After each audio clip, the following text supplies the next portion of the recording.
Good morning students. हम भारत की खोज का चैप्टर 3 सिंधु घाटी सभ्यता कर रहे थे, उसे आगे कंटिन्यू रखते हैं। सभ्यता के उषा काल में ही, उषा काल मीन्स शुरुआत में ही, प्रबल और सहज कल्पना से संपन्न लोग जीवन में छिपे हुए अनंत रहस्यों को जानने के लिए सजग हुए। सजग का मतलब तैयार हुए। उन्होंने अपनी सहज आस्था के कारण, आस्था यानी विश्वास जो भगवान के प्रति होता है, प्रकृति के प्रत्येक तत्व और शक्ति में देवत्व का आरोप किया। यानी कि वो मानते थे कि इस प्रकृति में जो भी चीजें ये चल रही है ना, पेड़ पौधे कैसे उग रहे हैं, नदी कैसे बह रही है, इन सब के मूल में वो मानते थे कि ईश्वर की ही शक्ति है। ठीक है, जो शक्ति इसके पीछे काम कर रही है उसको उन्होंने ईश्वर का नाम दिया। पर इस सब में साहस और आनंद का भाव था। बहुत से पश्चिमी लेखों ने इस ख्याल को बढ़ावा दिया है कि भारतीय लोग परलोक परायण हैं। मैं समझता हूँ कि हर देश के निर्धन और अभागे लोग एक हद तक परलोक में विश्वास करने लगते हैं, जब तक कि वे क्रांतिकारी नहीं हो जाते। यही बात गुलाम देश के लोगों पर भी लागू होती है। बेटा, इसका मतलब ये है कि भारत के लोग परलोक परायण मतलब कि अगर मेहनत ना करें और सफल ना होए तो मीन्स किस्मत को दोष देते हैं। और यही बात भारतीयों पर भी लागू होती है। अंग्रेजों ने उन पर आक्रमण किया, उन्होंने उनका सामना नहीं किया अंग्रेजों ने, तो इसमें किस्मत का क्या कसूर। लेकिन बेटा, जब हम किसी काम को करने के लिए तैयार हो जाते हैं तो किस्मत कुछ नहीं बिगाड़ सकती। हमें भारत में भी और स्थानों की तरह ही विचार और कर्म की दो समांतर विकसित होती धाराएं दिखाई पड़ती हैं। एक जो जीवन को स्वीकार करती है और दूसरी जो जिंदगी से बचकर निकल जाना चाहती है। ठीक है बेटा, दो समांतर विचारधाराएं हैं, एक विचार और एक कर्म। एक तो जिंदगी को स्वीकार करती है और दूसरी बच के निकलती है। अलग अलग युगों में भी में कभी बल एक पर होता है, कभी दूसरी पर, परंतु इतना निश्चित है कि वैदिक संस्कृति की मूल पृष्ठभूमि परलोकवादी या इस विश्व को निरर्थक मानने वाली नहीं है। जब भी भारत की सभ्यता में बहार आई, तब ऐसे हर दौर में जीवन और प्रकृति में लोगों ने गहरा रस लिया, जीने की प्रक्रिया में आनंद लिया। ठीक है, ऐसे ही युगों में कला, संगीत और साहित्य, साथ ही गाने बजाने की कला, चित्रकला और रंगमंच सब का विकास हुआ। इस बात को ग्रहण करना मुमकिन नहीं है कि कोई संस्कृति या जीवन दृष्टि जिसका आधार पारलौकिकता हो या जो जीवन विश्व को व्यर्थ मानती हो, वह सशक्त और विविधतापूर्ण जीवन की अभिव्यक्ति के इतने रूपों की रचना कर सकती है। कोई संस्कृति जो बुनियादी तौर पर पारलौकिकतावादी होगी, वह हजारों वर्ष नहीं बनी रह सकती। भारतीय संस्कृति की निरंतरता देखो बेटा अब। ठीक है ना बेटा, इसमें तो यही बताया गया है कि जैसे जैसे संस्कृति का विकास हुआ, कला, संगीत, नाचने गाने, रंगमंच, इन सब का भी विकास हुआ था। ठीक है बेटा, इसमें और कोई खास नहीं था। आगे देखिए, भारतीय संस्कृति की निरंतरता। हमें आरंभ से ही एक ऐसी सभ्यता और संस्कृति की शुरुआत दिखाई पड़ती है जो तमाम परिवर्तनों के बावजूद आज भी बनी हुई है। इसी समय मूल आदर्श आकार ग्रहण करने लगते हैं और साहित्य और दर्शन, कला और नाटक तथा जीवन के और तमाम क्रियाकलाप इन आदर्शों और विश्व दृष्टि के अनुकूल चलने लगते हैं। ठीक है ना बेटा, हमें अपनी सभ्यता और संस्कृति में कुछ बातें बेटा ऐसी भी हैं जो शुरुआत से थी और आज भी वही की वही हैं। ठीक है, इतने परिवर्तन, इतने चेंजेस हो गए, लेकिन उन सभ्यताओं में वो चीजें आज भी एज इट इज हैं कुछ चीजें। और वो क्या है, आगे बताते हैं बेटा। इसी समय उस विशिष्टतावाद और छुआछूत की प्रवृत्ति का आरंभ दिखाई पड़ता है, जो बाद में बढ़ते बढ़ते असह्य हो जाती है। इसी तरह की बेटा एक चीज ये जातिवाद वगैरह है। ठीक है ना, पहले भी थी, ये लोग छुआछूत वगैरह को मानते थे, ऊंच नीच कास्ट का भेदभाव होता था, और ये चीज किसी ना किसी रूप में इतने विकास के बावजूद, यानी कि जवाहरलाल नेहरू ने ये कब लिखी थी, जब हमारा देश गुलाम था, तब तो ये बहुत ज्यादा थी जातिवाद की परंपरा। अब तो फिर भी कम हो गई है, कुछ ही इलाकों में ये रह गई है। ठीक है ना, तो आगे देखिए, और फिर ये जो असहनीय बात होती है खास तौर से उनके लिए जिनके साथ ऐसा सलूक होता है, यही प्रवृत्ति आधुनिक युग की जाति व्यवस्था है। यह व्यवस्था एक खास युग की परिस्थिति के लिए बनाई गई।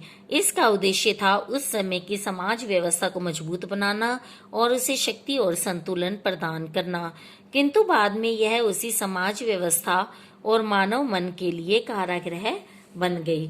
ठीक है ना बेटा, क्योंकि इंसान इससे ऊपर होके कुछ सोच ही नहीं सकता, वो अपने ही विचारों में कैद होकर एक बंदी की तरह रह जाता है। ठीक है, और इस तरह के संकीर्ण विचार होते हैं, इन्हें खुले विचार नहीं कहा जा सकता। फिर भी यह व्यवस्था लंबे समय तक बनी रही। उस ढांचे के भीतर बंधे रहते हुए भी सभी दिशाओं में विकास करने की मूल प्रेरणा इतनी प्राणवान थी कि उसका प्रसार सारे भारत में और उससे आगे बढ़कर पूर्वी समुद्रों तक हुआ। इतिहास के इस लंबे दौर में भारत अलग थलग नहीं रहा। ईरानियों और यूनानियों से, चीनी और मध्य एशियाई तथा अन्य लोगों से उसका संपर्क बराबर बना रहा। ठीक है ना बेटा, चाहे कितना भी लंबा समय चलाओ, अपने पड़ोसी देशों के साथ तो भारत के संबंध रहे ही रहे थे। 3-4 हजार वर्षों का यह सांस्कृतिक विकास और उसका अटूट सिलसिला अद्भुत है। अब आगे देखिए बेटा, आता है उपनिषद। उपनिषदों का समय ईसा पूर्व 800 के आसपास से माना जाता है। वे हमें भारतीय आर्यों के चिंतन में एक कदम और आगे ले जाते हैं, यानी कि आर्यों के बारे में हमें जितनी जानकारी थी एक कदम और आगे बढ़ जाते हैं यदि उपनिषदों से हमें वो जानकारी मिल जाती है तो। ठीक है, और इसमें वो जानकारी डेफिनेटली होती है और यह एक लंबा कदम है। आगे देखिए, उपनिषदों में जांच पड़ताल की चेतना और चीजों के बारे में सत्य की खोज का उत्साह दिखाई पड़ता है। यह सही है कि सत्य की यह खोज आधुनिक विज्ञान की वस्तुनिष्ठ पद्धति से नहीं की गई, फिर भी उनके दृष्टिकोण में वैज्ञानिक पद्धति का तत्व मौजूद है। देखो बेटा, साइंटिफिक तरीके से इसकी खोज नहीं हुई, लेकिन इसमें तथ्य हैं वैज्ञानिक, यानी किसी भी बात पर अंधाधुंध विश्वास ना करके उसको साइंटिफिक ढंग से देखना। वे किसी किस्म के हठवाद को अपने रास्ते में नहीं आने देते, यानी कि जो बात सच ना हो और उसको मानना, ऐसी चीजों को नहीं आने देते। उनका जोर अनिवार्य रूप से आत्मबोध पर है। ठीक है ना बेटा, वेद में ये चीजें नहीं मानी जाती थी, लेकिन उपनिषदों में ये चीज है, आत्मा पर जोर देना। व्यक्ति की आत्मा और परमात्मा संबंधी ज्ञान पर है। इन दोनों को मूलतः एक कहा गया है। आत्मा और परमात्मा एक चीज है, इसमें ऐसा कहा गया है। बाह्य वस्तु जगत को मिथ्या तो नहीं कहा गया, पर उसे सापेक्ष रूप में सत्य कहा गया है, आंतरिक सत्य के एक पहलू के अर्थ में। ठीक है ना, मतलब वो भी हमारा एक सत्य, जो हमारा आंतरिक सत्य है, हमारी आत्मा, उसका खाली एक पहलू है ये बाहरी जगत। उपनिषदों का सामान्य झुकाव अद्वैतवाद की ओर है और सारे दृष्टिकोण का इरादा यही मालूम होता है कि उस समय जिन मतभेदों के कारण भयंकर वाद विवाद हो रहे थे उन्हें किसी तरह कम किया जाए। ठीक है ना बेटा, सभी का मतलब कि ईश्वर को लेके मतभेद थे, कोई ईश्वर को 2 मानता था, कोई एक ही मानता था। तो इस तरह के जो विवाद हो रहे थे, इसका मेन मकसद क्या था कि उन विवादों को किसी तरह कम करना। यह समंजन का रास्ता है। जादू टोने में दिलचस्पी या किसी किस्म के लोकोत्तर ज्ञान को सख्ती से निरुत्साहित किया गया है। ठीक है बेटा, ये धार्मिक आस्था की पैरवी जरूर करते हैं, लेकिन साथ में इस बात को भी कहते हैं कि जादू टोने में कोई यकीन नहीं रखते। ठीक है, सिर्फ भगवान में विश्वास, भगवान में विश्वास हो तो पूरी तरह हो। आधा अधूरा ज्ञान हर चीज का खतरनाक होता है। ठीक है, अगर मनुष्य को ईश्वर के बारे में आधा अधूरा ज्ञान होगा तो वो जादू टोने की साइड मुड़ता है फिर, तो इसलिए वो जादू टोने की इसमें मनाही है।